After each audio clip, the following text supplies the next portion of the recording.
welcome.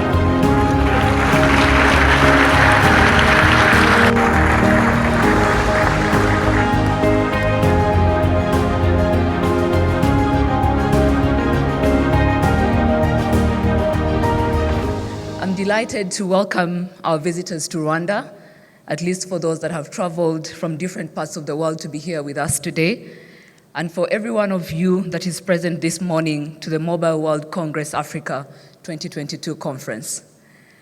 Let me start by thanking you, Your Excellency, the President of the Republic of Rwanda, for your continued vision and leadership to accelerate the digital transformation agenda in Rwanda and in Africa at large. Distinguished ladies and gentlemen present, please also accept my sincere thank you for being here today and over the next few days.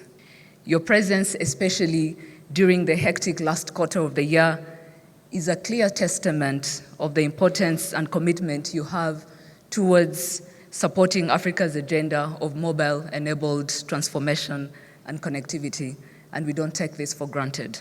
We need to work together, hand in hand, within our national boundaries, our regional cooperation initiatives, and within our global cooperation frameworks as well. With these few remarks, I wish you a fruitful engagements and discussions in the Mobile World Congress Africa 22, and I hope that over the next 3 days you also find time to enjoy what we have for you in Kigali and the rest of the parts of Rwanda when you do have a chance, and it's our pleasure to have you here. Thank you very much.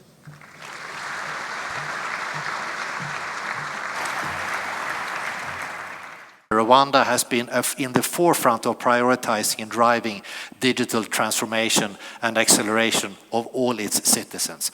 And leading the way has been His Excellency Paul Kagame, President of the Republic of Rwanda. So it is my great honor to welcome His Excellency on stage. Your Excellency, please welcome. Thank you. Thank you. Mass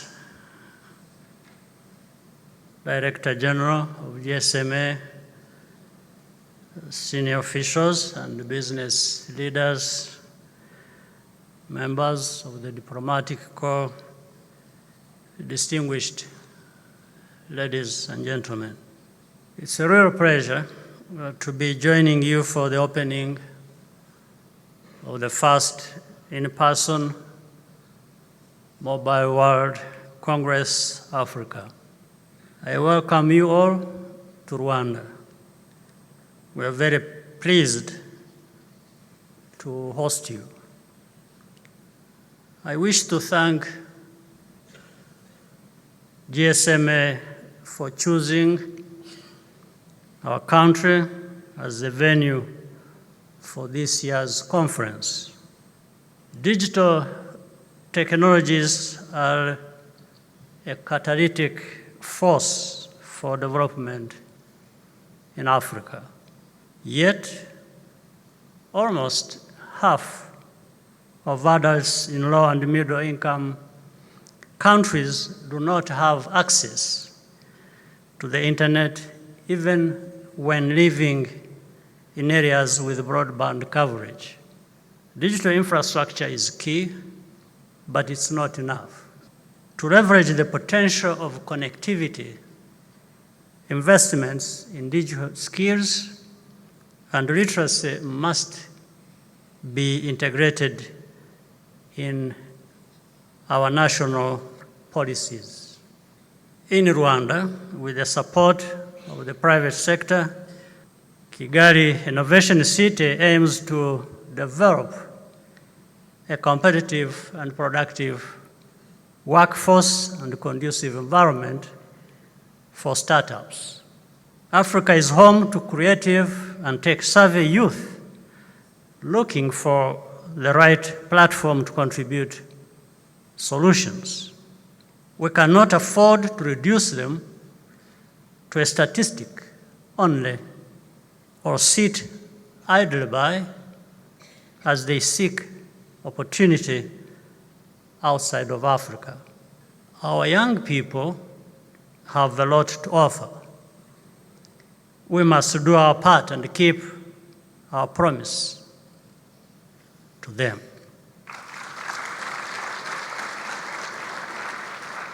Significant strides have been made on the continent to accelerate the digital transformation through initiatives spearheaded by the African Union and Smart Africa, among others. However, to leave no one behind, we must create a more enabling legal and regulatory environment. However, to leave no one behind means a number of things as well, and we must recognize that digital transformation is not a zero-sum game where progress must come at the expense of the most vulnerable. Not at all. Everyone, regardless of status, gender, or nationality, must benefit if we want to create lasting change. Universal and meaningful connectivity for all can be a springboard for the full implementation of the African Continental Free Trade Area. This is less about leapfrogging legacy systems and more about digitizing faster and taking full ownership in building the Africa we want, because we can, all of us together. Everywhere in the world, emerging technologies are shaping our economic future, as well as the conditions for peace and security. To speed up prosperity, technology has to go hand in hand with good governance. I trust that you will take this message with you throughout the conference.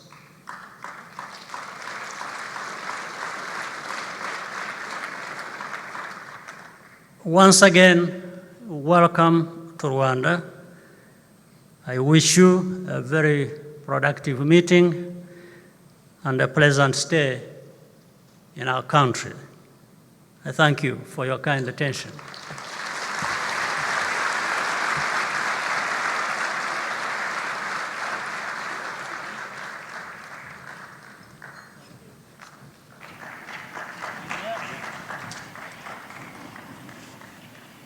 So, well, thank you very much, Your Excellency. That was very inspiring.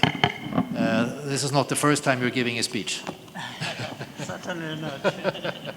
So I was thinking about talking around your leadership, positioning Rwanda as one of the spearheading nations in East Africa, and possibly in the globe. If we talk about the usage gap, the connectivity that still needs to be done, I know that Rwanda is the first in East African, is regarded as the first in East African community on network readiness and fifth in Africa. Good 4G LTE coverage. We have 3 major broadband pipes in Rwanda. If you could take us through what are the key learnings in achieving that? That would sort of be the coverage gap a bit. Well, first of all, we have to think of investing in a number of things. One is the human capital has to be developed. We have to invest in digital infrastructure and connectivity as well, and make a deliberate effort to forge even these partnerships that will actually bridge that usage gap. Because as earlier said by somebody, none in the private sector or in public sector or any country has all that is required to cover this. So the partnerships have to be deliberate. And then we have to go to the very people, and again, the two young previous speakers mentioned this. How do you draw in deliberately the very people, give them the skills, the literacy that is required, and also around that there will be a purpose for them to really be attracted to what you are doing with them. So the message has to be constant, has to be clear, and that is how we have been going about it, and again, with the wider partnerships, as I mentioned. So partnerships is clearly, and I think our previous speaker spoke also around the public-private partnership, how important that is. And I guess, now I'm asking you a question again around the usage gap, I guess that's one of the key activities that we should address when trying to bridge the usage gap. Would that be fair? That would be, I mean, that is the meaning of it. That's how it happens. That's what we have to address. Otherwise, if you don't address it that way, you may make good investments, but that will not translate into solutions for the millions or billions of people who have to utilize this to improve their lives and transform their lives. And I think I tried to explain the enablement effect, that mobile connectivity is just enabling other businesses to thrive. And I think you described that. And I think that's why the public-private partnership is equally important, because it affects the whole of society. It affects me as a person, it affects my business. So it is really a positive cycle that we can start to see emerge. It really creates the whole ecosystem that is required for the transformation of society and for people to thrive. One thing leads to another, and once you have touched the different aspects of this problem, then you start beginning to see people interested, people getting to use the digital tools that are before them. And if I may ask, where do you see the next steps? Imagine us being now at 2025, 600 million people are connected in Africa. 2027 might be 700 million, etc. What is more required now to make that happen? You know, we have to, as you see across the continent, you see that the leaders, the political leaders of countries, the companies, are saying about the same thing that is right to say. What follows and should follow is now to do the right thing, connecting with saying the right thing. And you see across Africa the efforts being applied.